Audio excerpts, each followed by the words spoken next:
Salut à toutes et à tous et bienvenue sur cette vidéo un peu différente des autres. Aujourd'hui, pas d'excursion en plein air ou en ville. On va passer en revue les pièces de monnaie japonaises.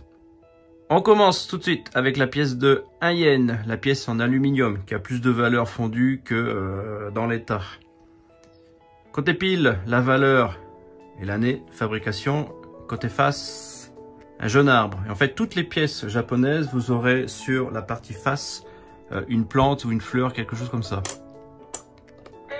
Alors la pièce de 1 yen, tout comme la pièce de 5 yens qui va arriver tout de suite, la voici. Donc ce sont des pièces qui servent pas à grand chose, dans le sens où vous pouvez pas les utiliser dans les distributeurs, guichets automatiques, etc. Donc ça va, vous allez en recevoir plein, parce qu'évidemment vous avez plein de prix qui finissent en 98-99. Et donc ça va vous alourdir votre porte-monnaie pour pas grand chose. Donc dès que vous avez l'occasion de les balancer, faites-le.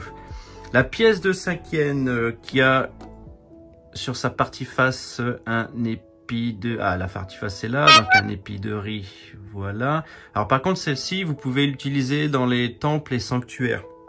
Puisque 5 yens se dit pas donc go yen mais goen, et goen est l'homonyme de chance. Donc quand vous allez faire vos prières dans les temples et sanctuaires, vous pouvez l'utiliser.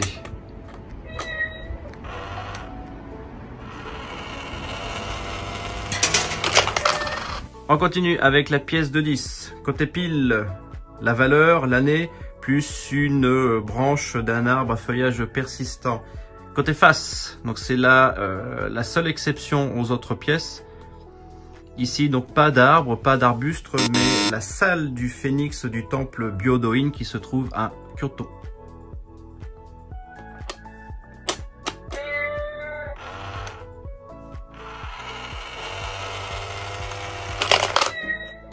La pièce de 50. Côté face, chrysanthème. Alors la pièce de 5 et la pièce de 50, vous avez marqué que toutes les deux ont un trou en son centre. Alors l'explication est assez particulière. Quand ces pièces ont été introduites après la Seconde Guerre mondiale pour faire des économies de matières premières, ils ont mis un trou au milieu. La pièce que vous allez utiliser le plus, la pièce de 100 yens, celle qui a donné son nom au magasin, les Hyakuen Shop. Donc le Hyakuen Shop, le but c'était justement de payer avec une pièce de 100 yens, tous les articles étant à 100 yens. Mais c'est sans oublier la taxe, donc forcément, de 5 yens de taxe il y a une dizaine d'années, on est passé à 8 yens et maintenant comme on est à 10% de TVA, tous les articles à 100 yens que vous allez acheter dans ces magasins, vous les paierez 110 yens. Mais bon, c'est franchement celle qu'on a le plus dans le porte-monnaie. C'est l'équivalent du dollar américain.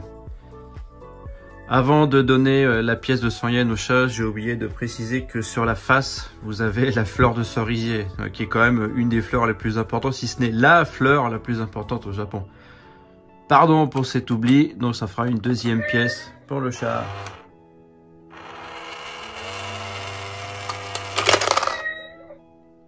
On finit avec la pièce majeure, la pièce de 500 qu'on appelle la one coin.